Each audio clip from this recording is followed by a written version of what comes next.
noo lañ def ñoo ñëw ak yéen rek skincare plus nara jàkkaarloo ak yéen waxtaan ak yéen tuuti rek si suñu tube suñu baax emuñ rek ci ay diw waaye comme ni ngeen ko xamee rek dañoo yëngu ci ay tube te yënguwuñ nag si just any tube suñ tube bu nekk 5-star Jotna la 5-star Jotna mooy Jotna bi gën a pire moom la ñoo tube palmaan bi gën a fort moom la ñoo liggéeyee ñun rek si tube dara du doy day des not only dañoo tube but bu la neexee ñu tuubal la ba pare nag ñawal la.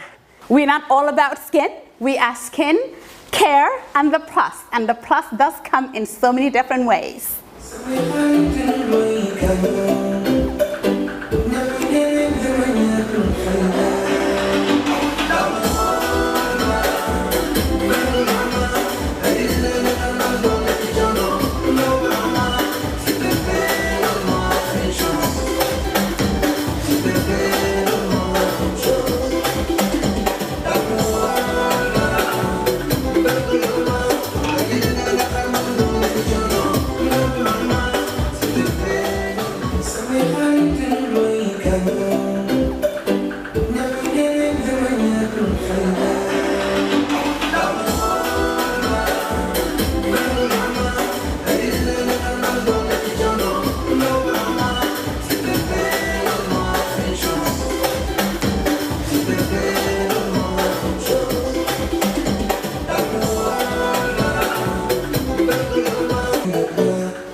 No, ini bara.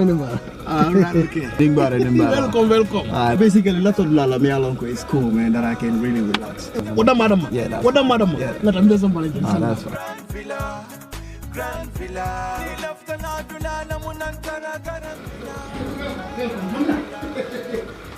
Grand Villa. That's fine. Slowly.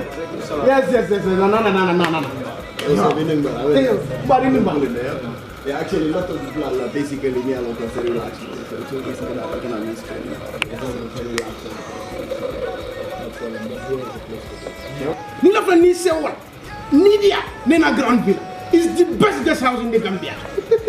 Beji andikam Grand Villa Guest House. Na labungul bebe senyaring adum na bungul bebe nyarandiring coming ibela fila ila suwe taranyame. Ntel Grand Villa na kiliano la lafino wale mukawati ntel kam. Na ye sabati Grand Villa yela kodo na fa kalamuta.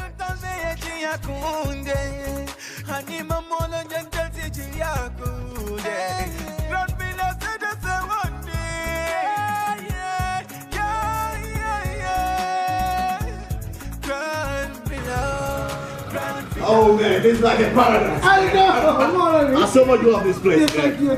Trust me, I love this place. You can move somebody and what you want. Yeah. I know what Gambia Grand Villa. I tell you. I love this place. Okay. I love this place, man. Oh yeah. Ni lefta na kuo keso sotola. Futama Oljuntum Paradise Estate. Mbaya kumandiroke 7527218. Wale futana website auto www.grandvillaguesthouse.com. Grand Villa Guest House. Dreaming of owning a property in a prime location with great proximity and fantastic neighborhood?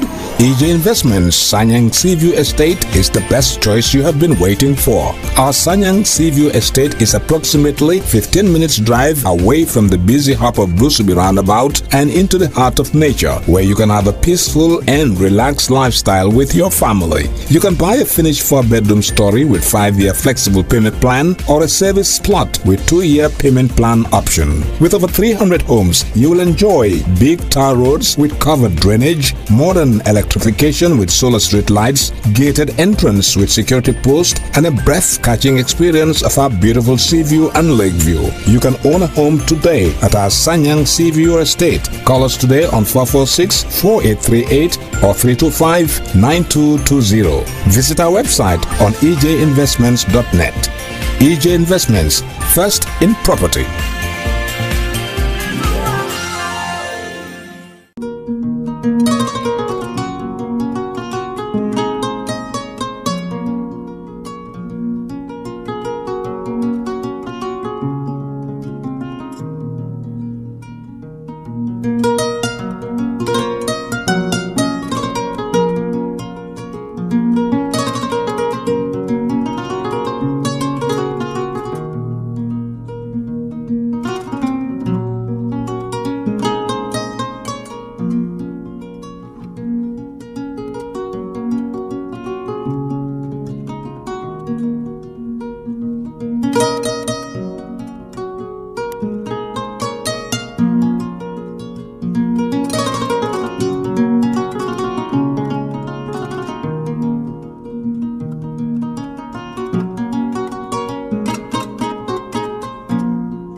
yara nyilla domoro ka diate boy jannon Seekers restaurant e say nakko be ni na dimbal nimba domoro kala janno domoro seneyata adiyata topotoro fanan kendema bije luntan during tamala abeka domoro ki janni adi manda wala de teka we bijele anim fanan ka fadi jang ikono e fa e ka fa minne ko pastry anim bakery iko fanan be kalele ba de lomba conference lomba workshop lomba ye fo fendin lo dunia kono domoro betama nyillom international otoda number 1 amanke ba domola jandama esa domo jang is atariya wo mu kubandi sa nakko sa futandin oto sa nakko be mu Seekers restaurant ndafa nan janna mu yat ni manje dorom bija aban Seekers Restaurant, known for best quality food and customer satisfaction.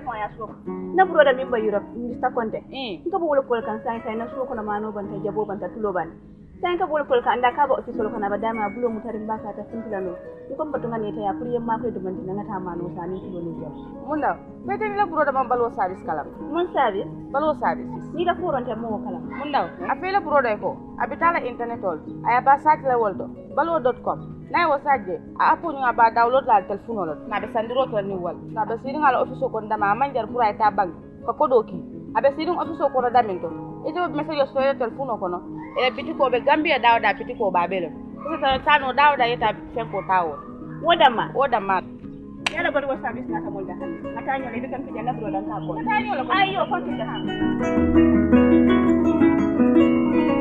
balwo service dinkirala jampo o manken na kolaya ko balwo service al demano kaje ko ale do mor feŋol sang alla dimbaya moli ana lakkanun tewol wato bela ani wadu sudum fanan kono balwo service la dinkiralu ani la do kunyolu e be banko karo beto kabirin katon fo koyna nalla fa ko ku ko ton suro balwo service la kolto ali commandi telephone la no la milbuko 9400213 7694319 wala 3192870 wala hankabi alta internet oto alila kolu jibe www.baluwo.com.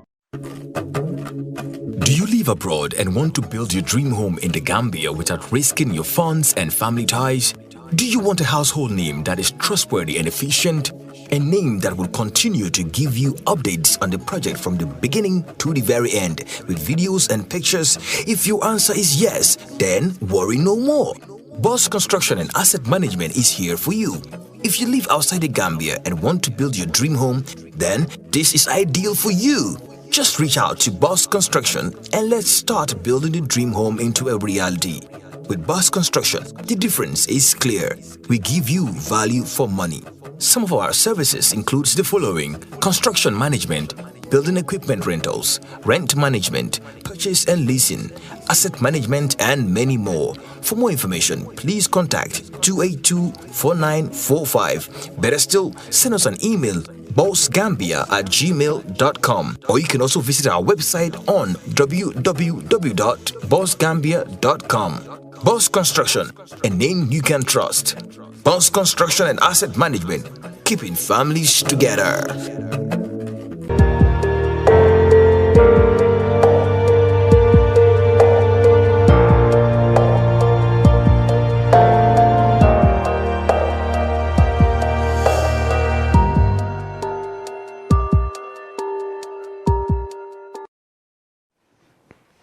Hello and welcome to the brunch. I'm Lamin Jam and happy to be back with you after being absent for a week or so. And my seat was warmly kept for me by Mustafa Darboe of Kerfatu, my Barabungaman, who gave you an extended version of the brunch. I hope you enjoyed it last week. Back also in the studio is Nyima Kamara from the University of the Gambia. And our guest today is Emmanuel Joof, who is a human rights lawyer as well as the chairman of the National Human Rights Commission. Later, the second part of the program, that is we will have members of the 3 Years Jotna, whose much talk about protests will be now on Monday. So all these are in store. Sit back and relax and enjoy this brunch. Gentlemen and lady, welcome to the brunch. Yeah. Mustafa? It's good to be back here. I mean, with two of you. Good. Right, thank you. Now we go straight to our guests, since we don't have much time. Emmanuel Joof, like you said, is the chairman of the National Human Rights Commission. It was only a couple of days ago, actually December the 10th, that the world celebrated International Human Rights Day. So before I go into human rights issues that might have attracted the attention of Gambians over the last 12 months to 2019, let me begin by asking you, how do you yourself celebrate this day? Well, December 10th is celebrated worldwide as International Human Rights Day. Yeah. And just a quick context to it, it was the day that the Universal Declaration of Human Rights was adopted since 1948. Yeah. And that document today is really, if you are a religious person, I will say it's the Bible. It's the source, or the Quran, or the Quran of the human rights. Right, and a lot of treaties and conventions, even our own constitution. If you look at the provisions of our constitution, it borrowed from the Universal Declaration of Human Rights. And this is the day where we take stock and see, okay, since that time, what have we achieved? Have we achieved something? And what have we not achieved? How can we make it better? So usually during every year, there's a theme that is usually chosen on that day. And this year it was youths.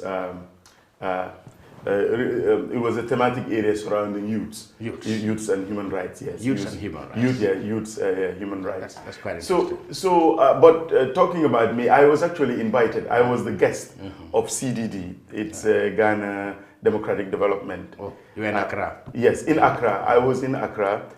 They were commemorating Human Rights Day, but they were really highlighting the Ghana 44.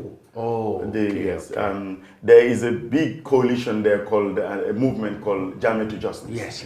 And they were actually commemorating that day, remembering those who were killed here in July of 2005 when 54 West Africans were killed, and 44 of them were Ghanaians. So I was in Ghana. I was interviewed, and there was a panel discussion, and I presented a paper on the issues surrounding Ghana 44 and what Gambia should do and can do, and what Ghana should do, and the international community and civil society. So I celebrated mine in Ghana, but here in the Gambia, the National Human Rights Commission did actually celebrate it. We also had a youth discussion, and a lot of people attended. And it was more of like a dialogue, a symposium, a panel discussion from the youths, which we sponsored together with UNDP. All right, let's come to brass tacks and domesticate the issue. How is the human rights situation in the Gambia now? How improved, or was it? It depends on what people might see it. Generally, everybody believes that, of course, human rights issues have greatly improved over the last 3 years compared to the 22 years that we came through. But there are still issues. I want to ask you now, what level do you think our human rights have improved now, before we come to individual cases that Mustafa or Nyima may have in mind? Well, the human rights situation of the Gambia, what it used to be, it's unfolding every day. I do not have to make up stories for you. The TRRC ongoing is a living testimony of where we are coming from, 22 years of Jotna. If your question is it perfect? It's not perfect. But can we really compare? If you ask me, you can't compare. Does it need improvement? Yes, it needs improvement. And I think we need to be fair about these things, because what transpired before, even talking about it today, would not have happened. It's a mark of improvement. Yes, I have said this so many times. I said, I'm not calling in favor with the government, but even the establishment of a National Human Rights Commission, which was supposed to be established since 2011, 2012, you know, its establishment. I came back from Geneva, the Universal Periodic Review. Gambia was being reviewed. And a lot of the recommendations that they made to the Gambia 4 years ago, within this short period, it was implemented. Yes, implemented. And we are going to, now that we have the National Human Rights Commission, there are over 200 recommendations that have been made. Okay. Whilst I was present during the Gambia's review. And for your information, the National Human Rights Commission also did send in a shadow report. Wow. Yes, we did. And we are going to monitor and implement the implementation. So if you ask me, there has been marked improvement, especially in the area of civil and political rights. Right. Yes, it has not been perfect, but we don't have extrajudicial killings. Yes. We don't have enforced disappearances. All those were the order of the day. Yeah, I mean, I'm sure if you were a critic of the government, you were in the press. Yeah, of course. If the Gambia Press Union can give an award to the Minister of Justice, then that shows I think it also shows you that there has been some improvement. Yeah. But of course, we are still talking about more improvement. There are 19 bills. A lot of them also touches on human rights, the press, the media bill, among other things. Public order. Public order seems to be the big talk right now. But the good thing is that I have looked at the amendments. The offending bit that we've talked about most of the time was this issue of the permit. And if this act is passed, there won't be any need for permit. There will only be need for notification. Again, this is a big strike. That's a big Would you have even suggested that before? I'm just saying, yes, people tell me, yeah, but you can't. You can't compare. But no, we always have to, because we are coming from somewhere. Because you have to compare. And then we improve what is there.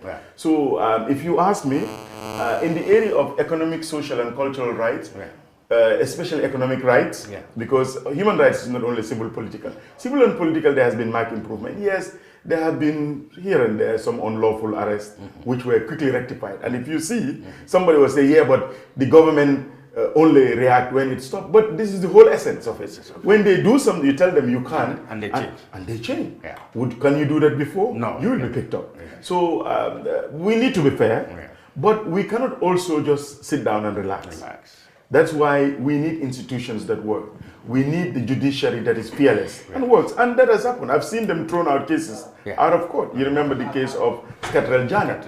You and I know that in the past, if the government had an interest in the case, it wasn't possible. Because they had judges, mercenary judges. So even trying to Gambianize the judiciary, magistrates and the judges are making decisions.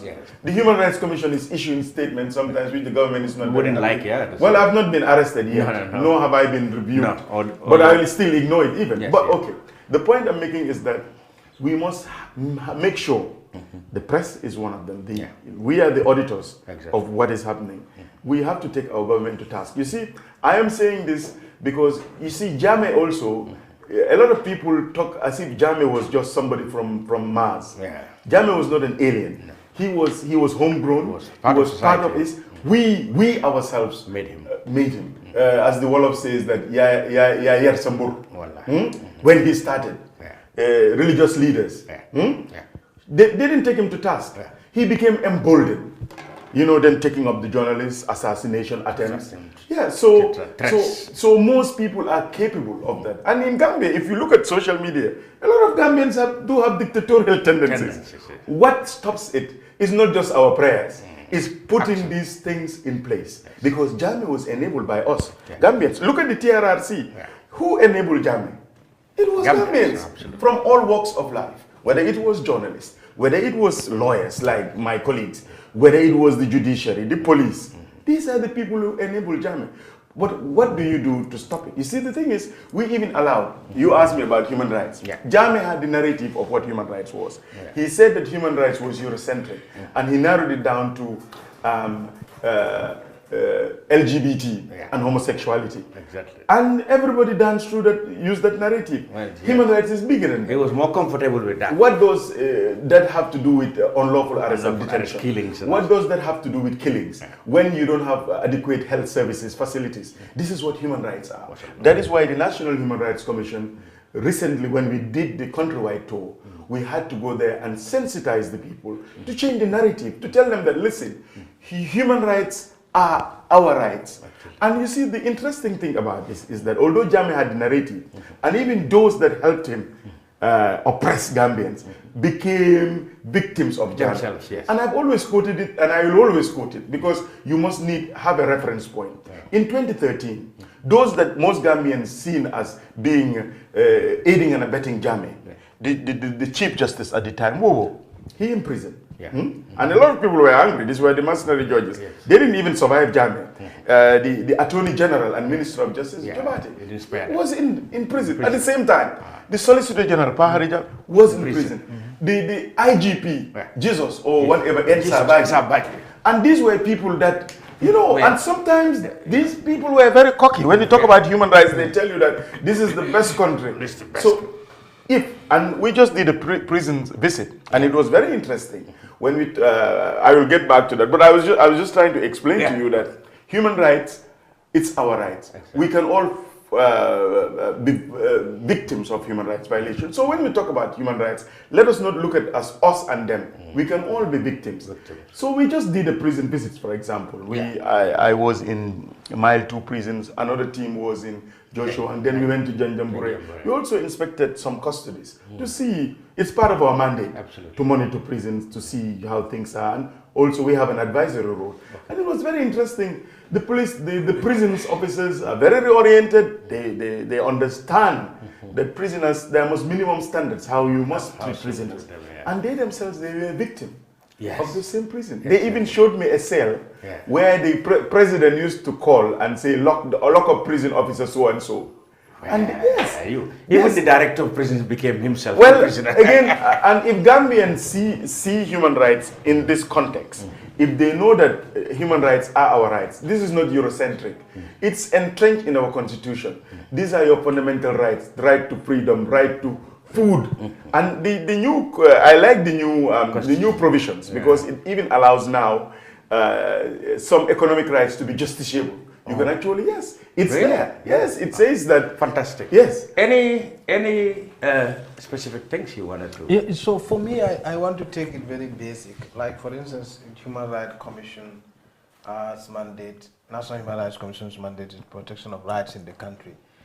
Say for instance, I, as a Gambian, how do I have access to your services? Okay. We have a broad mandate of promotional and protection. Very soon, our website is even going to be up. But you can launch a complaint directly to the National Human Rights Commission, yes. The National Human Rights Commission has what is called also quasi-judicial powers. In other words, we can also sit as a tribunal to hear cases. Yes, and we can seek remedial measures on behalf. So very soon, we will publicize it. But as I speak to you right now, we already have cases that are coming before us. People even didn't wait. Because what we were doing was to look at our rules of procedures. You know, when we were sworn, we didn't even have an office. Now you see our beautiful office. We didn't even have a secretariat. Now I have a secretariat. We have legal officers. We have investigators. Yes, we had investigators, which we have just sent. And so we are actually now... So what kind of cases do you think are brought to you? Yes. I mean, like for example, people who might now would have loved to go to the police or to the court, etc. Would they come with human rights issues? No, cases where you claiming that your human rights have been violated. And if your human rights are violated, not only by a government or government agency, our act is very broad. It talks about even private entities. So if you are in an area where it's being polluted, you can actually lodge your complaint to the Human Rights Commission. So if you are in an area where they're constructing a road and they just came and demolished without adequate compensation or without following due process, you can come to us. So it's not only just government. It's also private entities like even how about consumer rights? Well, if my rights are violated by a bigger private entity, whether in the fishing sector, in the telecommunication sector, in any other sector. So this is what I'm saying. So we have a form. We have just validated on what that form is. So you will actually take that form. And if you can't even fill it, we have an officer who will help you fill the form. and then it will be documented. And then the first thing is to vet it to see whether it falls within the violations. Because we have a mandate. For example, Section 24 of our Act says that we do not investigate matters that happen before 24th of January 2018. Retrogressive thing. Yes, because also, and it makes some sense because we have an ongoing TRRC. You cannot be coming here and coming there. And that makes sense. But that doesn't stop us from monitoring. If, for example, there are recommendations made, we can because the job of the TRRC, when it's finished, they wind up and they go. We will actually monitor the implementation. So how about? But just to get back to your point, there is a standard form.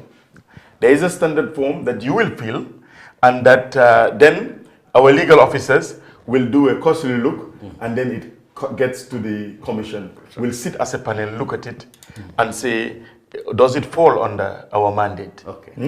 If it falls our mandate, then we give a hearing date. Sometimes it's just a letter.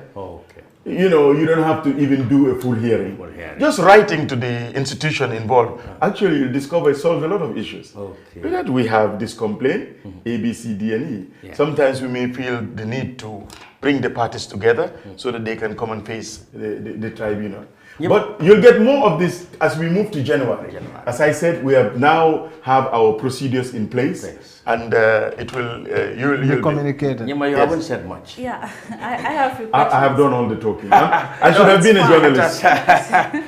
It's fine. So I have a few questions, but I'm just going to start with, if you're inviting people to come and lodge complaints about violations that they have experienced, they need to have confidence in the commission that something is going to be done about those complaints that they have lodged. So what I want to know is, what is the extent of your powers and mandates vis-a-vis the government or any other institution upon which you establish your oversight responsibility? Yes, good point. The National Human Rights Commission has been given mandate by an act of parliament. We do not take directives from the Minister of Justice. We do not take that. We are not above the law because we operate within the confines of the Constitution and our Act. But we are not civil society as well. The law gives us power. That's why I say we have quasi-judicial power. We can actually demand documents from government. We can subpoena witnesses to come and appear before us. That's why we went to the prisons. We didn't beg. Of course, we can't just be rude, but it's our mandate. And they understand that. We have a mandate to come because we also have an advisory role to the government. That's what I said. We also have the mandate. After listening to a matter, we recommend appropriate remedial action. And the act is very clear. And if the government doesn't within 30 days, they must come back to us to tell us why they haven't. So there are processes and procedures in the whole setup of the National Human Rights Commission. Yeah, but to contextualize the question I'm trying to ask is, let's, for example, if I feel like my rights have been violated by my employer, for example, and I lodge that complaint to you, what are the possible outcomes? Well, it will, again, that's what I said. Can you compel, for example, an entity we comply with your recommendations? We have those powers. We can enforce. That's why it says we have the powers for remedial action. We can do that. But then again, as I said, when a complaint is lodged, there is also a process. We must, as the lawyers would say, the aude alteram partem. You must also hear the other side. That's Latin. Exactly. You must hear the other side. So when you come, that's why I said we have a proper procedure. You come, there is a form, and then the form will quickly highlight the potential human rights abuses, and then we hear you. As I even mentioned, sometimes even before the hearing, we can even write to the employer. It could, you'll be very surprised that at that level, certain things can even be solved. And then if it is not even solved, then we can get the parties to come. And then after, this is the time we make the recommendation and say for enforcement.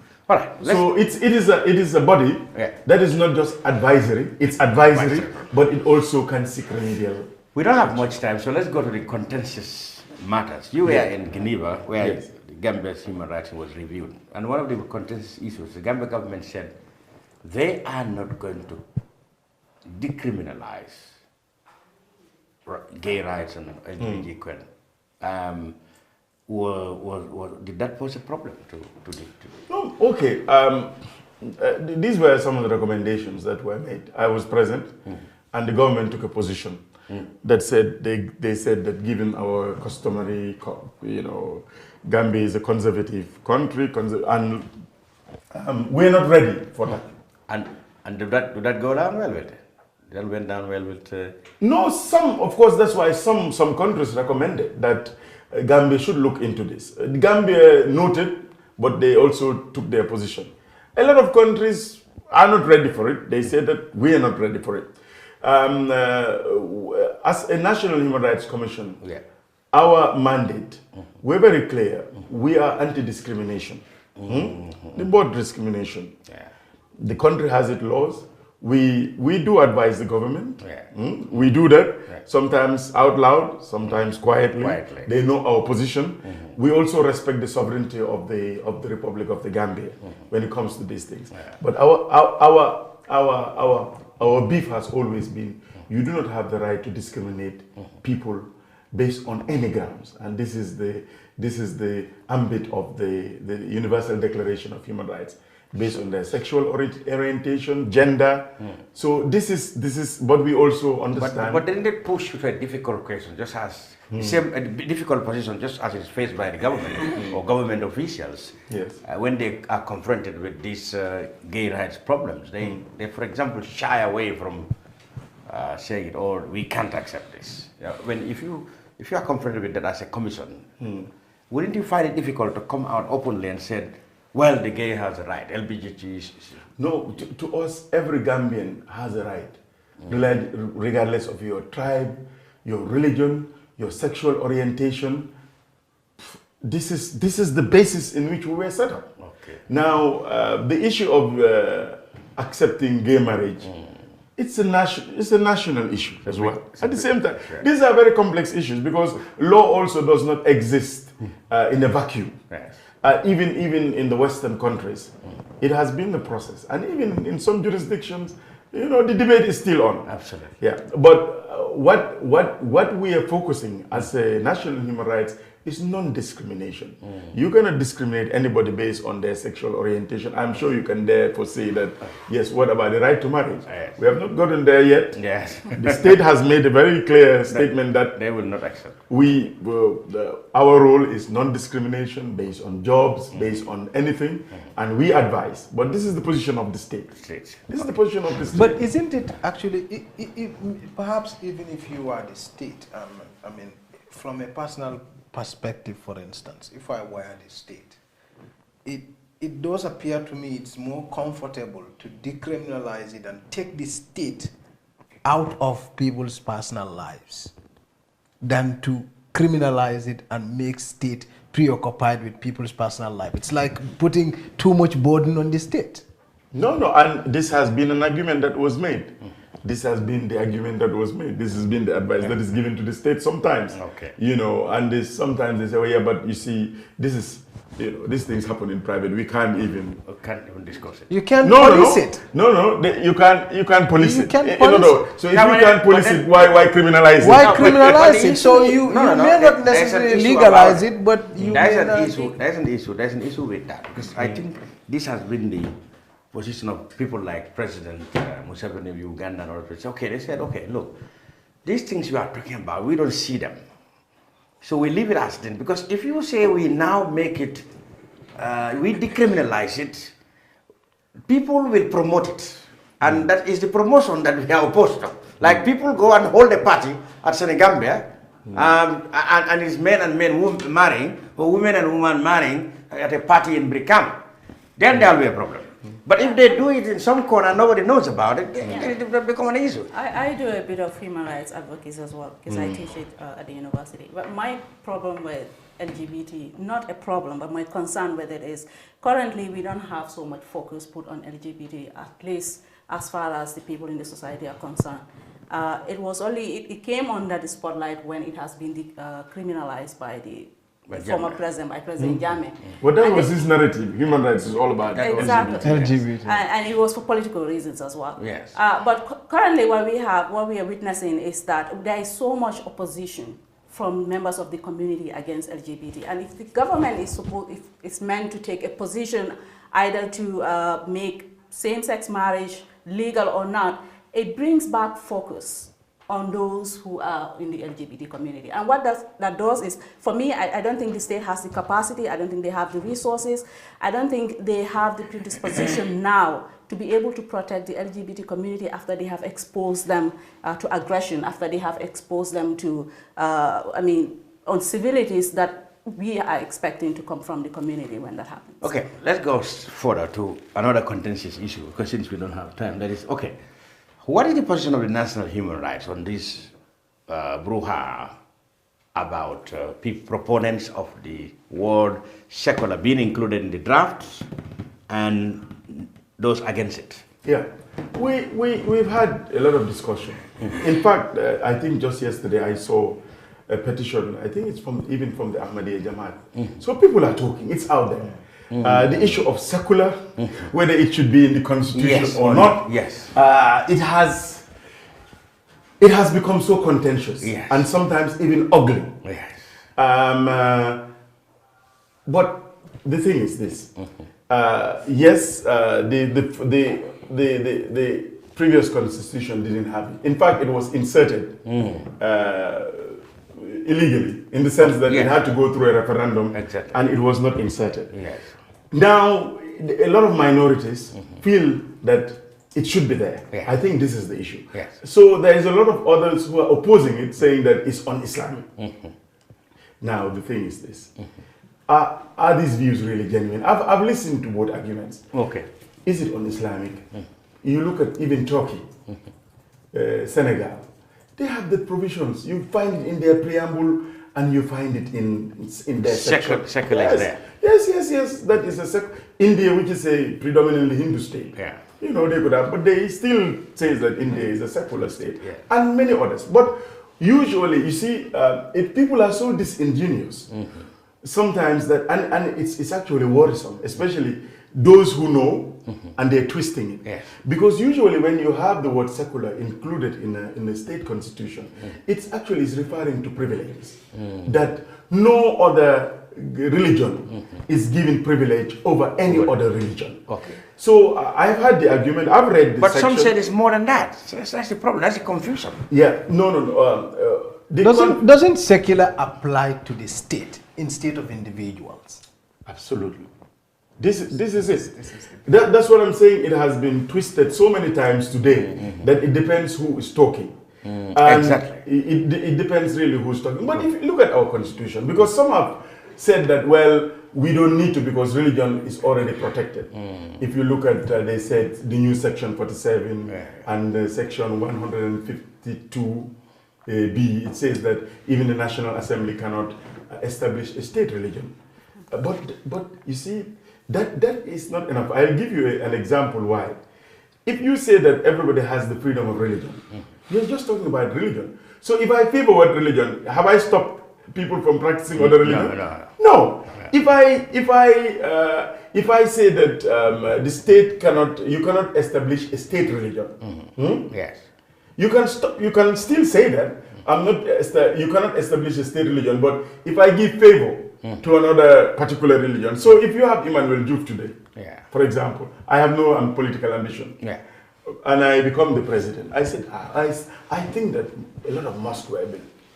I think that to support the Christian community, let me build 200 churches, pay all these pastors, give them.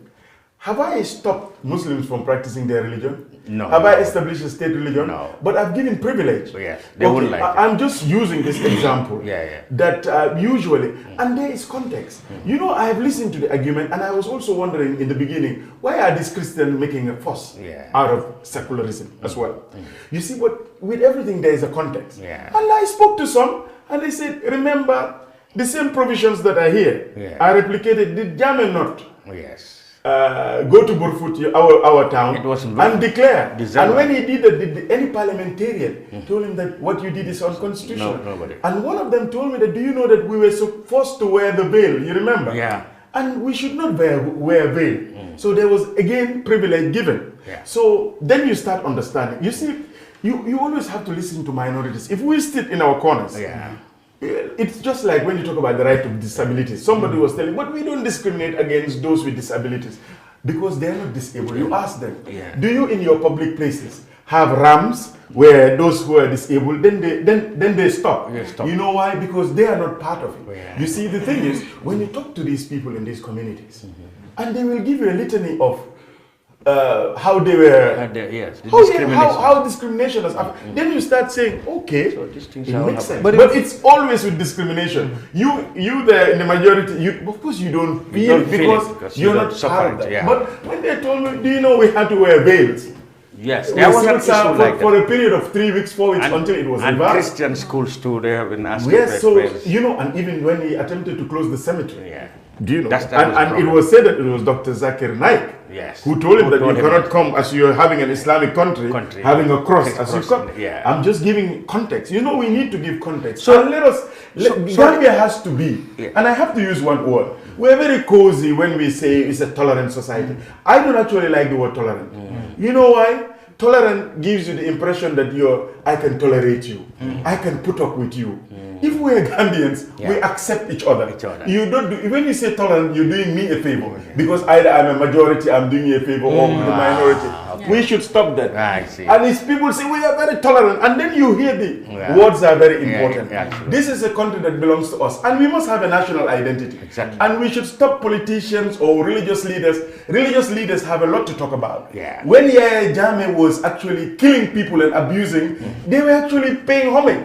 Some religious leaders from both sides, mainly from the Muslim side, mainly but also from pastors. But mainly from Muslims. He was killing people. We were praying 5 times a day. Churches were built, mosques were built. If we're going to have a society, full of people. If we're going to have a society, you know, we see these things in Africa. Tribalism and religious bigotry. And if we sweep them on the carpet, and we need to come out and talk. Let people, you know, do your own religion. Let others leave. And That's let right. leave it Leave to and God. let live, But you know the way things are going these days, if you listen to these debates, you believe today, excuse me, that the 2 holy prophets, that there is a general election in heaven between Jesus and Muhammad. I tell you. Yes, because then you wonder, are they fighting? Is it the same God? Same God. But the positions they're taking, you think there is a vote in heaven. There is a vote in But heaven. anyway. So one gentleman actually told me that actually Jambe, by the nature of our 1997 constitution, did not violate the constitution when he declared the Gambia an Islamic state, because there was no specific provision in the constitution that prevented him from doing He so. did. That one I'll stop you straight away. Someone said, no, well, section it's only the 102. National Assembly. Section 102. Okay, good question as well. Now I see your the way because you're you would developing. see it's different to say National Assembly cannot declare a state religion. Yes, but could Jammeh sit and make a law? He could not. Who makes the laws of the Gambia? Assembly. Exactly. So Jammeh, he didn't go there. But of course we know what Jammeh was. Jammeh was the ultimate dictator. He was the Chief Justice. He was the parliamentarian. So Jammeh, what he did was unconstitutional. So what Parliament should have done was to call him to order. To call him to order. And Supreme Islamic Council, you see, that's why people are nervous.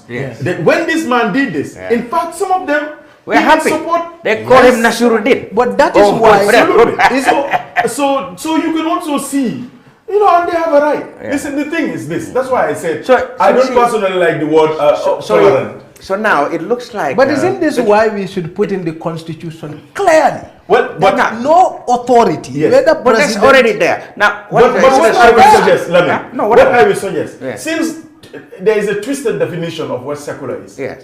Put it there. Exactly. It solves the problem. When we say secular, we are not saying because some people are. I hear this. The sermon says when you say there is secular, you're creating where nobody can pray. You cannot have religious symbols. That is not true. In those countries, Senegal is secular. Don't people go to Magal Touba and prayers are made? So to stop all these extremists from both sides, define secular and allow the Gambia to be a state. And Gambians should be careful. And everybody should be careful. Let me tell you, human beings, we're so warped up in the way we do things. Even if you have one religion in this country, they will divide. Whether it's Shia or Sunni. They will always be. Let me tell you, even if you have one Christian religion, you had it in Northern Ireland, the Christians and the Catholics, they were putting bombs. There will always be divisions. So what I'm saying, so it is not playing on religious sentiments or tribal sentiments. We should play on being Gambianness and allow people to run their religion. Finally, yes. So the problem can be summed up like this. the fear of the Christians is derived from the fact that Jammeh have given them a bad experience, and another Jammeh can come and do it without this secular. They believe that with this secular thing, at least they are assured. Now, Mustafa, the argument of the Muslims is that it shouldn't be there. It was never there, and it was never an issue. Yeah, but now, if it had never been there, and there had never been an issue, and there was an issue, these people want just an assurance that there will be no issue again. What do we do? How do we go about it? We put it there, assure everybody, and then we move on. I think the argument should be, when we say it has never been a problem, the question is for whom? The argument is, well, secular was missing from there, who's benefiting from it. So if they're like, I agree with you completely when it's not for us who are not the subject of violations of our rights to claim what is right for all of us and what is wrong for all of us. I think it's important that we continue to listen to people. It's a country, and it's a constitution that is meant for everybody. So if 90% of people are being protected by the Constitution, and you have just the 9% or the 10% that feel that their rights are not as protected as everybody else, and they raise concern, that is enough for us to listen. At least listen to each other and see where they are coming from. I have seen from both sides arguments. From the Christian side, there are certain arguments that I do not agree with. From the Muslim side, there are certain arguments that I do not agree with. But I think sentimentalizing it makes the CRC's work very difficult for them, because then how do you go about this from here when there is strong oppositions from all sides? Put secular, define it, because the problem is the definition. Tell these people who are talking all kinds of... No, this is what we meant by secular. When we say secular, this is what we're doing. And again, I'll emphasize the point, but it's very always us when we talk about minorities, everybody, whether it's disabled, we say no, albinos don't have any problem, and you discover even the cream, they have eye problems. As women, we hear, men say that. You listen to them. You listen. No, but women don't have problems. And when you talk to the women, then you realize we should not be talking for the, let us listen. Link to them. And that's why I gave you the context. This wearing of veils, even myself, there was a time then I listened, I said, actually, you do have a point. These things happen. And you guys, you really felt, you know, Jammeh, not only that he came up with disparaging remarks about Christianity, but funny enough, there was a time he also said that the best people were Christians. Yes, there was a time. And the Christians were very happy. Yes. And you know, but this is why leaders are dangerous. He went to mile 2 one time and said, you will not find Christians. It's only Christians were so happy. He used to read newspapers and go to court stories and made a list and said, you see, most of the people convicted this year were all Muslims. And even the Muslims disowned him and said he was a Christian. And then later they gave him Nasruddin Shah. We should stop religious bigotry and tribal bigotry. If we don't, I am telling you, and I see it a lot. And it's actually very surprising that I even see it from colleagues. Well-educated people. Well-educated. You know, but it's good that we're talking. Maybe we need to rectify it now. It's important that you raise this point. I mean, if you're an observer and just looking at what is happening on the Gambia social media platform, everywhere has become polarized along political party lines, along tribal lines, along religious lines. And these are things you expect will come up post-dictatorship. That is the problem. And we should be able to deal with it pragmatically, because otherwise when it gets out of hand... And leaders should not shy away from it. I see them taking a back seat because they don't want to offend people because of elections. Because of elections. Come, this is where leadership is important. Tell people that listen. This is where we are as Gambians. And it works. It works. Let me tell you, even these religious leaders that are putting a lot of firestone and brimstone, claiming to be emissaries of God, you know, we listen. And you know, we need to nip this in the bud. But you know, Gambia, we're good at sweeping things under the carpet. So the government, there is no problem. Until there's a problem. When Nanburu comes, it's that we eat Nanburu. We give each other sheep meat. It's bigger than that. It's bigger than that. It's much bigger than. And we need to be honest about Emmanuel Joof. I actually was going to pick up one more issue with it. Very important. Actually, perhaps maybe 1.5 issue. Well, we don't have time for that, so because we make it a half this issue. other one would be like in the course of the 2019, there had been a number of protests that had happened, and we've seen how security responded. It much like at some point it almost felt like Faraba was going to repeat itself. I mean, Faraba is all too familiar with you. The security sector reform must also be a concern to the Commission. Are you following that? It is a concern, But not only that, we have even engaged the police and the security. Just 2-3 weeks ago, we've engaged them in capacity building. I had my rule of law officers, investigators. They were in Upper River. They were in Bansang. They're doing trainings. The first group that we actually engaged, apart from civil society, was the police.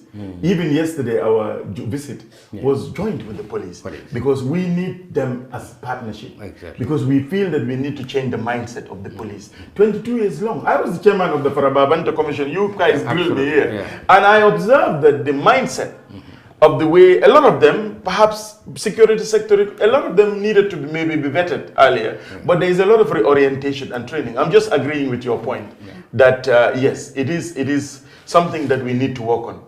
It is something, but they're listening to us. Even the we dispatched our team to the anti-crime when these riots happened. We're engaging them, and it is somewhere that we feel that we really need to work hard.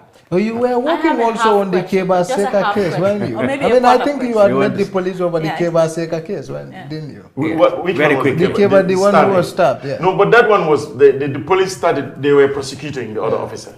But we looked at the Usman Darboe case. Yes, we looked at it. Very quick. And others. Finally, I narrow my question to a quarter question now. You said something in your deliberation that was very important for those of us in the education sector.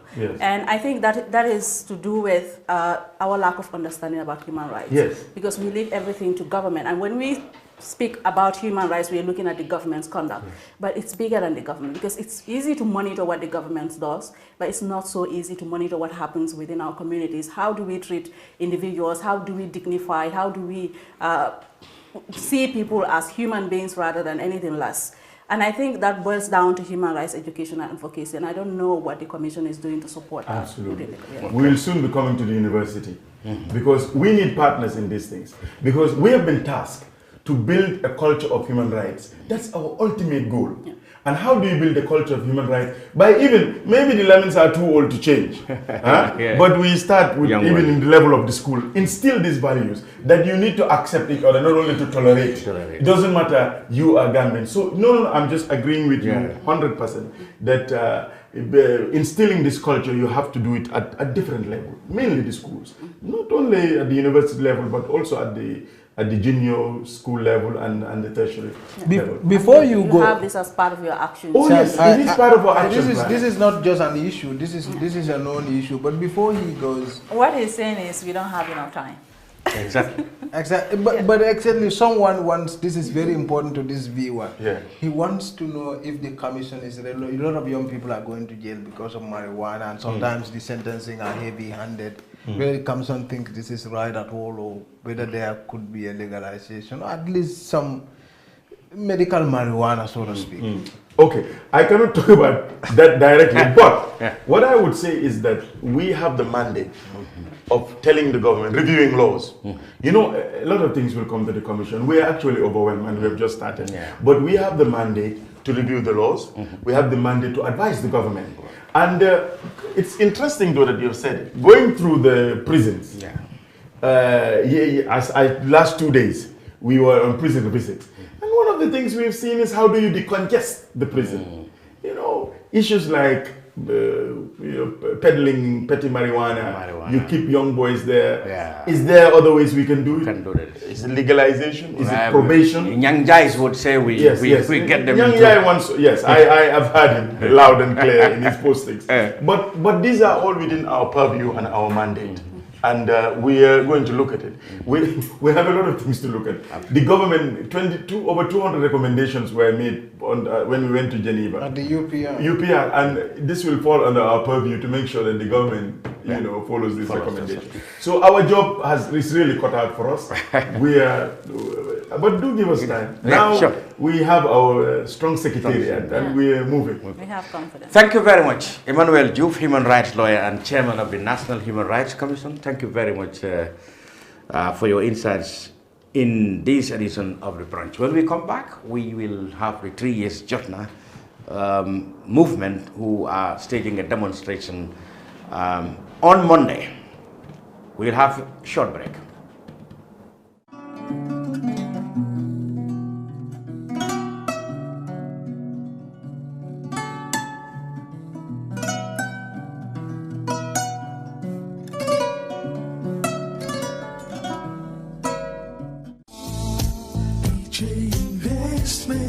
thinking of owning your dream homes? EJ Investment is here for you. Secure our quality bungalows with 2, 3 or 4 bedrooms, or our story buildings 3 or 4 to 5 bedrooms at very affordable prices with flexible payment plans at our Sanyang Seaview Estate, where you can enjoy the cool breeze with modern infrastructure such as tar roads, covered drainage system, modern electrification with street lights, gated entrance with security posts, and social amenities such as gas station, shopping mall, medical clinic, park, schools, children daycare, and a lot more. Our dedicated team of professionals will keep the estate clean at all times, provide security and patrol team within the estate premises, install latest technologies such as CCTV, Wi-Fi, home network installation, solar panel, and power backup system. Also, check out for our additional home facilities and interior design service such as premium tiling, wall plaster, home landscape, fingerprint home lock, and a lot more. Visit our office at Senegambia Kololi Highway and get a free site visit tour, or contact us on 4464-838. WhatsApp us on 3259220. Or you can visit our Facebook page or Instagram on EJ Investments. EJ Investments, we are first in properties.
Welcome back to the brunch, and as I have said, the next topic is the 3 years Jotna's planned demonstration. The much talk about demonstration that really have shocked this nation, or let me say, just everybody, kept everybody talking, will now be on Monday. The police have announced that they have given the movement a permit to hold a demonstration between Stinkona and Denton Bridge, which some critics call demonstration in the bush. But 3 years Jotnas are nonetheless determined to go ahead with the demonstration because they believe they have a moral duty to remind President Barrow and his coalition partners that, to put it mildly, they are not being truthful with the people by insisting that they will serve a full 5-year mandate as per the Constitution, despite the fact that they promised to stay for only 3 years. With us in the studio is Yankuba Darboe, who is a supporter and sympathizer of 3 years Jotna. So, is now, after all, going to go ahead? Indeed. First of all, thank you very much for having me in the studio here today. So yes, it is definitely going to go ahead. And I think the people are galvanized, people are mobilized, And the turnout, we're expecting a huge turnout that would probably be the first of its kind in this country. Wow. That tells you that the Gambian people take their rights seriously and that they are serious about holding their politicians accountable for their statements, deeds, and actions. Many people think, though, that the gloss is taken out of the demonstration, given the place and conditions of the permit. You don't agree with that? That people just simply call it, you're going to demonstrate in the bush without any possibility of making any much significant impact. But people have to realize that, in fact, the arrangement is that one of the ministers would come and collect the petition from there. But we know this is part of the government's broader agenda to stifle dissent. And that is to basically send us to the bush, as other people would like to call it. We would say it is part of Gambia. And some time ago, there were threats that if we even show up, they were going to kill us. And that they were going to throw boiled water on us. Cannon water. Boiled water, exactly. So now we have been given a permit. That shows you how much of an achievement we have made to get to where we are at present. But doesn't it also indicate that, because people were surprised when the government themselves came and said, well, they understood your position now. Did you also have to give some concessions or to soften your stand to get them? I think the whole idea of this thing corner to Denton Bridge came from what I would regard as the dregs of the old system that we have here, the old regime. And that this is in particular one person I would mention, and that would be Sow, the SIS boss. Usman Sow. Usman Sow. Is the one who insisted. He's the one who insisted that it cannot happen in Banjul because of national security threats. But you see, he doesn't understand, because he belonged to the old archaic system. Okay. That freedom, people's rights matters much as national security. How can a nation claim that its own citizens, that it probably tries to protect, are the threat to their national security? Does that make sense to anybody? Because if your own citizens are your threat, then the question then becomes, who are you governing then? Because you're referring to your citizens as more or less potential rebels. Okay, let's go straight to the point. How is this going to be organized? If I want to go to Banjul to Monday morning, people have already started getting scared or spreading scary comments that, well, probably it's not safe to go to work or school on Monday. I think this country is not used to protest, but protest is happening all over the world. Yeah, even today it's happening somewhere. Exactly. So what is happening is that I believe this would be, it would set probably a good precedent for Gambians to learn from, and hopefully in the future it would educate a lot of people or inspire a lot of people that if we have certain issues that require us to be out there to make our message known to the leadership, then we have to organize protests. But protest is about sending a message to the leadership. The best way you do that is that of doing it in a peaceful, orderly manner, because you don't want that message to be hijacked by violence and all the things that happen. So when they said stink corner, everybody said, okay, so now the other things that they were fearing is that of people vandalizing shops and other people's properties. In between those two places, or the places that they've given us, you're not going to have, there are not many properties that belong to anyone there that could be vandalized. So people coming in, the police, I think they're going to give us one lane. I doubt very much if the number of people that are coming in will fit in that particular, yes. So if that happened, then they will definitely be on the ground. And there are liaison officers that we have between the police. So the police have provided us a liaison officer who is going to be in touch with our people. So if we have a scenario where the people are not able to fit in the space that they've provided us, then we would obviously have to ask them to either increase it or allow us to go beyond the Denton Bridge. Because the people must be allowed to protest. Their grievances must be heard. And that is quite important. In the modern day, and this is why when people say this is happening in the bush, our response is that in the 21st century, there's no bush. If the media is going to be there, then obviously you are as closer to the presidency as being in front of the State House. Yeah. Because the media is going to be showing it in their offices. So they will see the number of people, and I believe they will be that curious enough to know how many they turn out. Why do you believe that a lot of people will turn out? Because we've had a lot of people who've been in touch with us, and so far I think I got information that in LRR alone, there are about 13,000 people who've registered, who put their name forward that they want to come, and then we've got a lot of calls coming through of people from different areas. As far as Jimara, people call in to say they want, some are saying they are even providing transport for other people, but even that is not enough for the number of people who want to turn up on the day. How do you dissect it, as critics would say, from politics? A lot of people believe that 3 Years Jotna and the UDP are one and the same. You know, this is the myth, right? At the moment, you would be right to say that the UDP's party position is that Barrow must honor the 3 years mandate or the 3 years pledge to the people. And that is also the course of the 3 years Jotna. And that is for Barrow to honor the same pledge. So more or less, we are fighting the same battle. But we have to put party politics aside.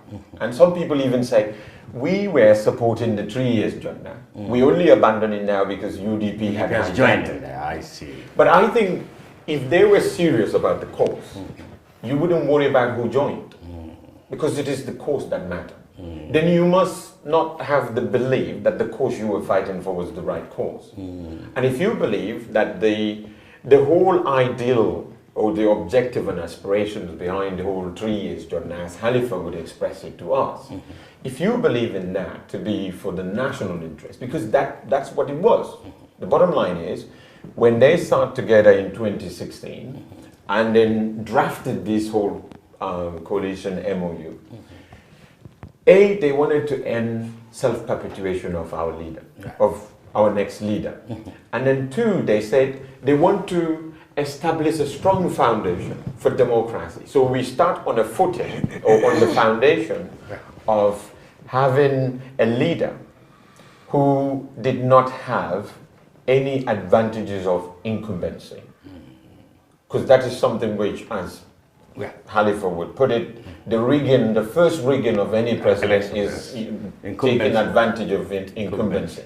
So he would say, it would be the first time that the Gambia is able to have a president who campaigned on a level playing field with every other contestant without any benefit or advantage of incumbency, and was able to win or attract the votes of the Gambian people to lead. And that would be a newfound democracy for Gambia. So that's not happening. And 3 Years Jotna is not happy that it's not happening, and because it was what has been promised. Indeed. So 3 Years Jotna, the belief is that this was good for Gambia in 2016. How come 2019 is bad for Gambia?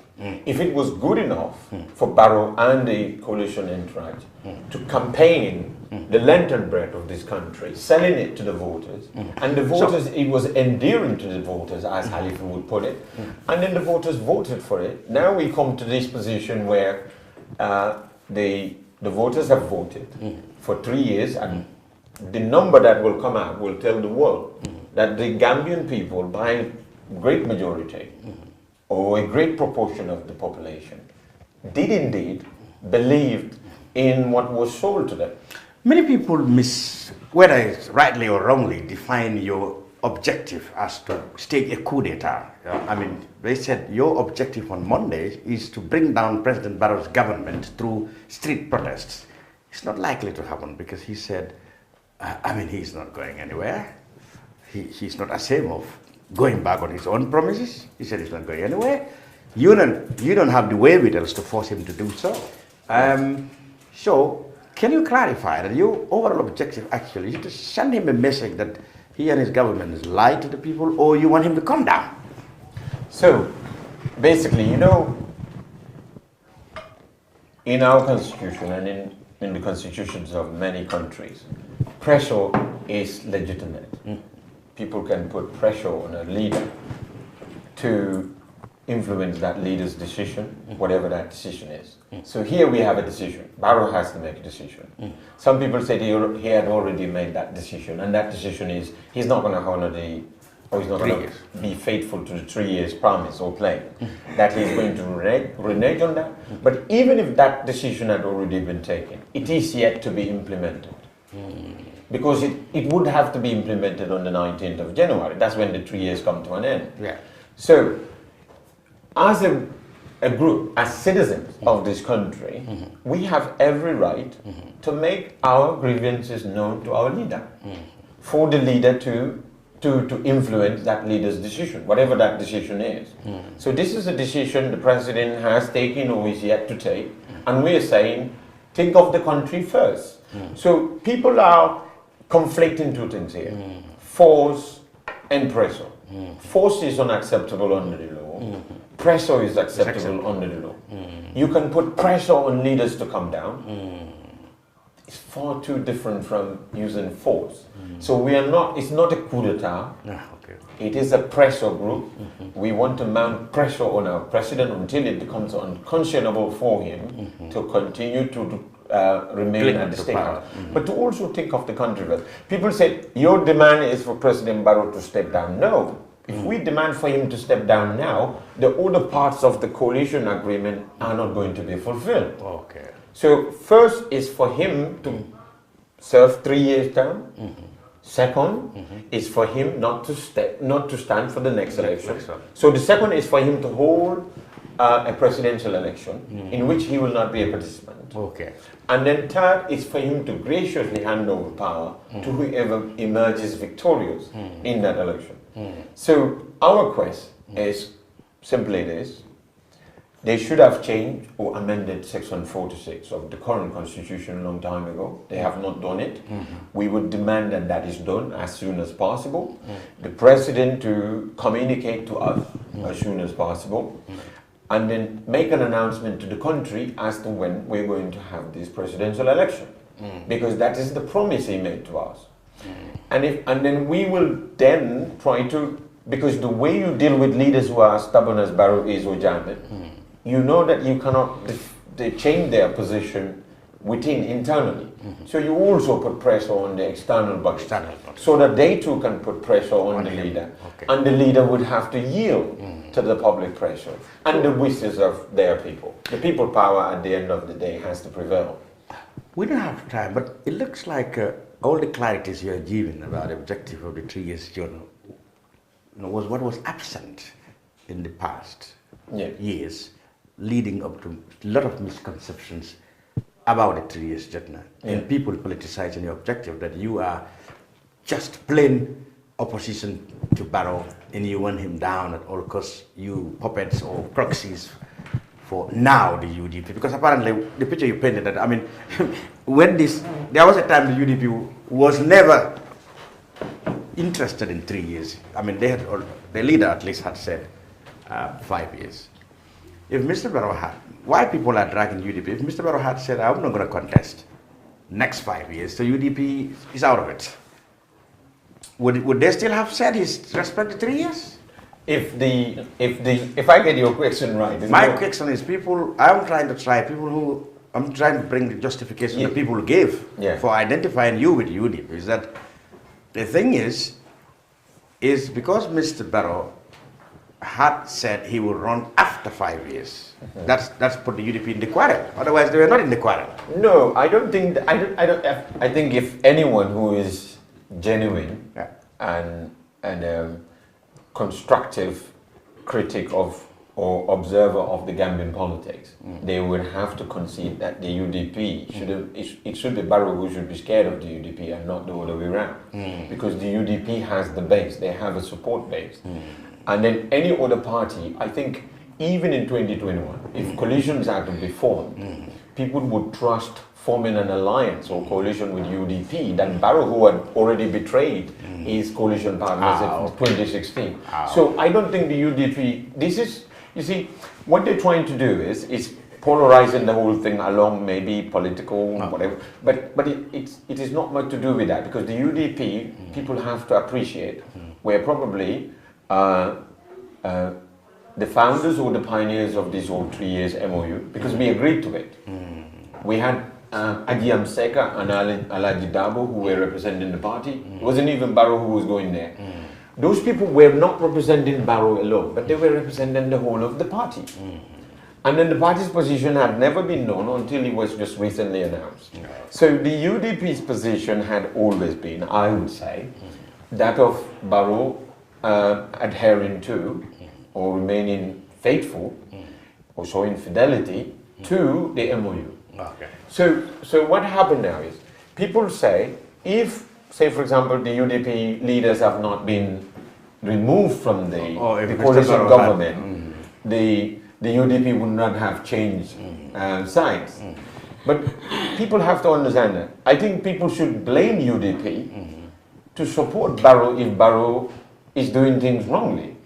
Or the country at the moment, nobody knows the trajectory we're following at the moment. Okay.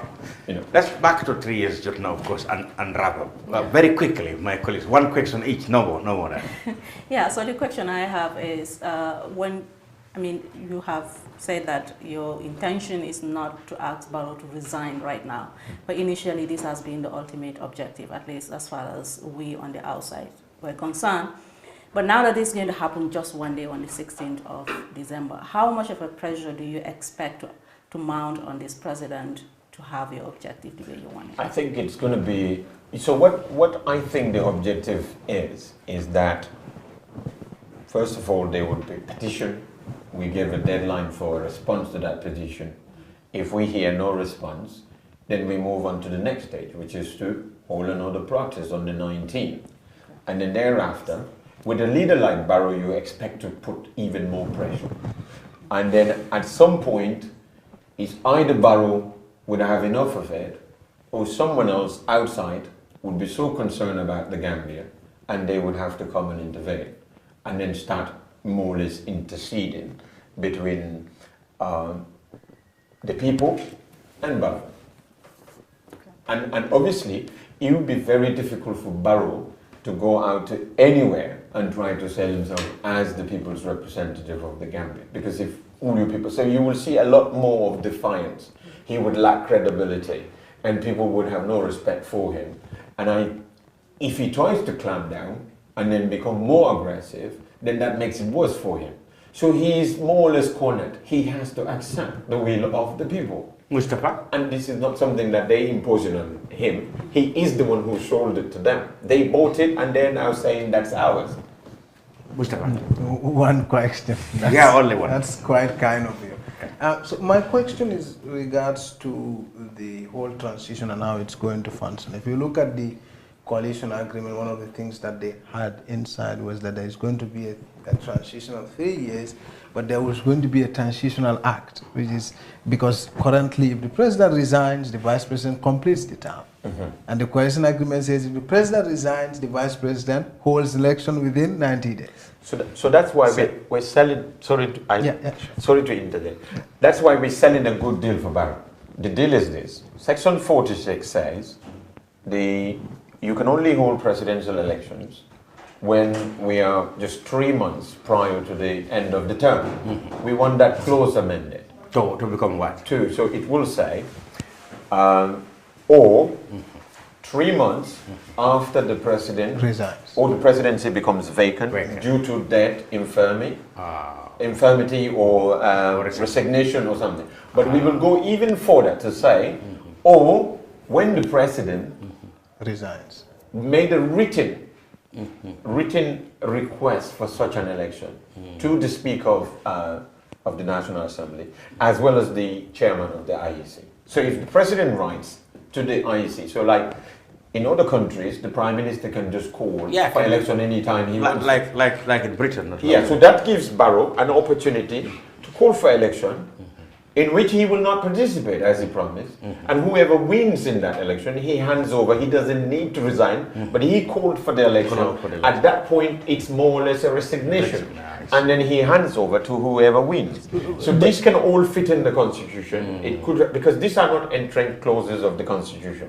They've changed the age limit of the Vice President so easily in the Assembly.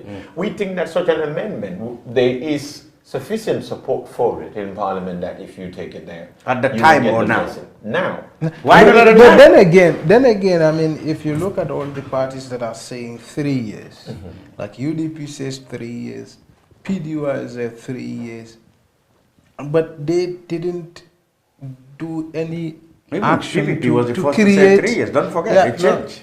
Yes. No, not PPP. I'm talking about the current state of affairs. If you look at UDP and PDI, say 3 years, but they haven't done any move within the National Assembly, them having the majority to change the constitution. Because and they can. One of the things they keep saying is that they do not have legal drafters and they have to rely on the Justice Ministry or the Ministry of Justice. But we know that the Justice Minister tend to rely on what Barrow said, and Barrow did not want to make that change for so long. So now, in fact, it's because of the failures of the political leaders who were part of the coalition. That's why the people now take it upon themselves to now fight for these 3 years. Because it is a promise that was sold to them. If their politicians fail in representing them as they're supposed to, then the direct legitimacy or power or authority comes to the people to go out and then make that case for themselves. That's why I was Okay, actually they driving. cannot galvanize people because they're not agreed among themselves. This is the problem. That's the problem. This is the problem. But sir. the idea I was trying to drive at is, like when you I said have one a question. scenario where well, you can declare. No, just well, one. you hold you're the boss. So, but the idea I was trying to drive at is, if you looked at the coalition agreement from the very beginning, yes. I mean, all the things that were either because of pressure, either because of too many problems or the kind of government they inherited, but somehow political leadership of the coalition, from the PDOS to UDP to NRP, they've abrogated their total power to the president until Barrow decided upon himself to usurp all of it. That's right. And this is what created the problem. Now, how about as you advocate for the president to heed to the call for the agreement, you also call on the political leadership of the coalition to take responsibility of their failures? That's right. I think what will happen is, I believe, after the petition is served on Barrow, it will be, a copy will be served on all the political leaders. And then, you see, the problem with the political leaders is we have one group that went to Kairaba and they came back and said, well, we have agreed and extended this term without even engaging the people. How can you do that? When you were selling the thing to the people, you engaged everybody. Then all of a sudden, you people decided in their own class of people, decided that actually, because when they were signing it, they were representing the members and supporters of their parties. But all of a sudden decided, out of whatever favors they can get from Barrow, that they were just going to sign whatever they can and then roast the Barrow and say, well, we give you a mandate to go ahead and go. How do you do that? Because the people voted for 3 years. And great number of people, and that's the number of people who will be coming out on the 16th. I just want to take one advantage here and tell the Gambians in the diaspora that the best way to implement these 3 years, because we set a deadline within which Barrow has to hold these presidential elections. And all of these amendments to the constitution has to happen within that period, so that it enables him to do the decent thing, because this is the honorable thing he can do. We have had 2 presidents who we had to chase them literally from State House. We don't want to go through the same thing with Barrow. And it is right time that anybody, except those that are around Barrow, who have never been voted or entrusted, who know very well that Gambian people will never vote them to be president, who are now trying to use that connections or whatever, the sort of cronyism that is going on, to keep them at whatever positions they are in. So in order for us to be able to achieve, because as I said, Barrow is going to be as recalcitrant anyone can imagine. He might even be worse than Yahya Jammeh, because they're trying to do all kind of scare tactics. But if the diaspora stand up and help these people on the ground financially, I can see this succeeding as soon as possible. So I want the diaspora to try and do whatever they can to support the cause as much as they can, because the Gambian people are really mobilized and they are ready to take their country back. And they do not want a president who wants to self-perpetuate anymore. They want a president who sees Gambia first, not themselves.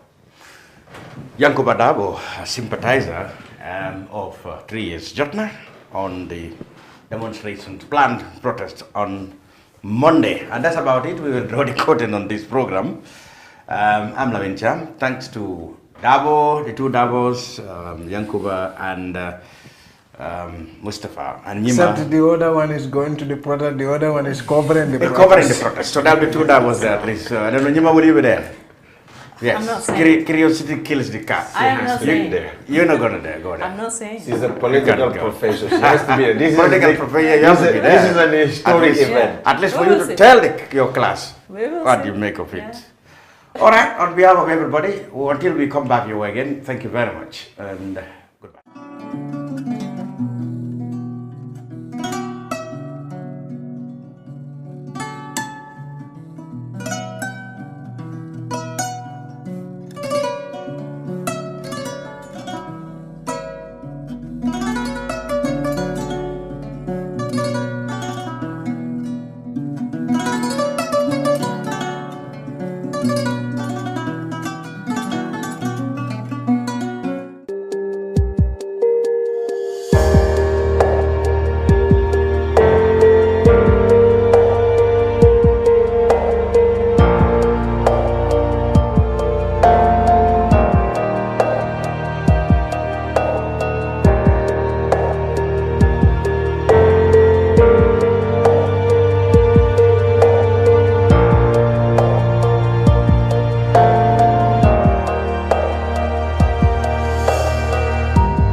ñëw ak yéen rek skincare plus nara jàkkaarloo ak yéen waxtaan ak yéen tuuti rek si suñu tube suñu baax emuñ rek ci ay diw waaye comme ni ngeen ko xamee rek dañoo yëngu ci ay tube te yënguwuñ nag si just any tube suñ tube bu nekk 5-star Jotna la 5-star Jotna mooy Jotna bi gën a pire moom la ñoo tube palmaan bi gën a fort moom la ñoo liggéeyee ñun rek si tube dara du doy day des not only dañoo tube but bu la neexee ñu tuubal la ba pare nag ñawal la. We're not all about skin. We are skin, care, and the plus does come in so many different ways.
No, ini bara. Alright, okay. Welcome. Basically, lot of lala me along is cool, man. That I can really relax. What the madam? Yeah, that's what the madam? Yeah. Let them do somebody. That's fine. Grand Villa. Grand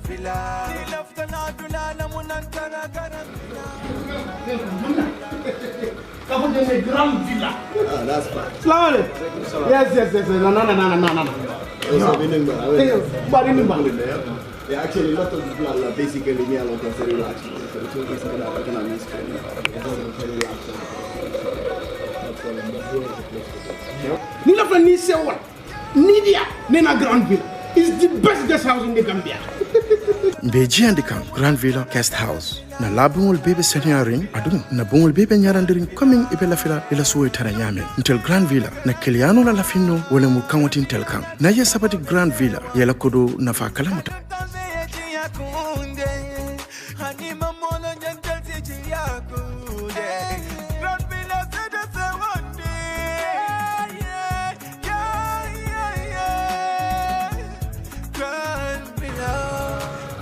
Oh man, this is like a paradise. I know. I so much love this place. Yeah, thank you, thank you. Trust me, I love this place. You come to someone and you're watching what? Yeah. Kapin jang and you want to Gambia kon. Grand Villa. I tell you. I love this place. Okay. I love this place, man. Oh yeah. Ni leftan na kuo keso sotola. Futama Oljuntum Paradise Estate. Mbaya kumandiroke 7527218. Wale futana website auto www.grandvillaguesthouse.com. Grand Villa Guest House. Dreaming of owning a property in a prime location with great proximity and fantastic neighborhood? EJ Investments Sanyang Seaview Estate is the best choice you have been waiting for. Our Sanyang Seaview Estate is approximately 15 minutes drive away from the busy hub of Brusubi roundabout and into the heart of nature, where you can have a peaceful and relaxed lifestyle with your family. You can buy a finished 4-bedroom story with 5-year flexible payment plan or a service plot with 2-year payment plan option. With over 300 homes, you will enjoy big tar roads with covered drainage, modern electrification with solar street lights, gated entrance with security post, and a breath-catching experience of our beautiful sea view and lake view. You can own a home today at our Sanyang Seaview Estate. Call us today on 446-4838 or 325-9220. Visit our website on ejinvestments.net. EJ Investments, first in property.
Yaran yilla domoro kadiyata. Boy, janno Sikes restaurant. Sa nakko be ninna dimbal. Nimba domoro kala janno. Domoro seneyata adiyata topotoro fanan kendema bije. Luntan during tamala abeka domoro kijani. Adi manda wala de. Teka we bijele anim fanan ka fadi jang ikono e fa. E ka fa minne ko pastry anim bakery. Iko fanan be kalele. Badde lomba conference lomba workshop lomba ye fo fendil lon dunia kono domoro betama nyillom international o toda number 1 amanke ba domo la jandama e sa domo jang is atariya wo mu kubandi sa nakko sa futandi oto sa nakko be mu Sikes restaurant ndafa nan janna mu yat ni manje dorom bijam aban Sikes Restaurant, known for best quality food and customer satisfaction.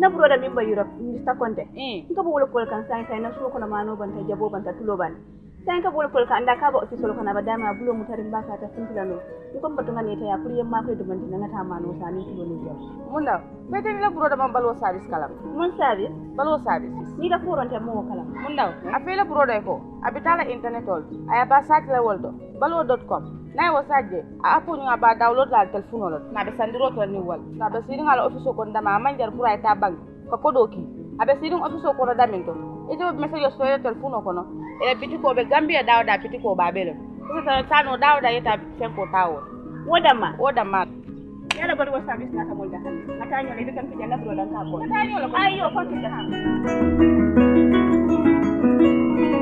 balwo service dinkirala jampo o manken na kolaya ko balwo service al demano kaje ko ale domor feŋol sang alla dimbaya molu ana lakkanun tewol wato bela ani wat sudum fanan kono balwo service la dinkiralu ani la do kunyolu e banko karo beto kabirin katon fo koyna nalla fa ko ku ko tan so balwo service la kolto ali commandi telephone la no la milbuko 9400213 7694319 wala 3192870 wala hankabi alta internet oto alila kolu jibe www.baluwo.com.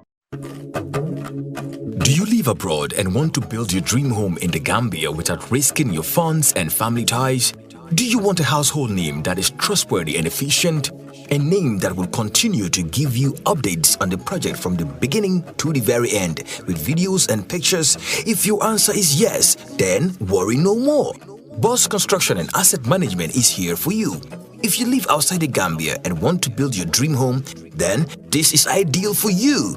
Just reach out to Boss Construction and let's start building the dream home into a reality. With Boss Construction, the difference is clear. We give you value for money. Some of our services includes the following: construction management, building equipment rentals, rent management, purchase and leasing, asset management, and many more. For more information, please contact 282-4945. Better still, send us an email, bossgambia@gmail.com, or you can also visit our website on www.bossgambia.com. Boss Construction, a name you can trust. Boss Construction and Asset Management, keeping families together.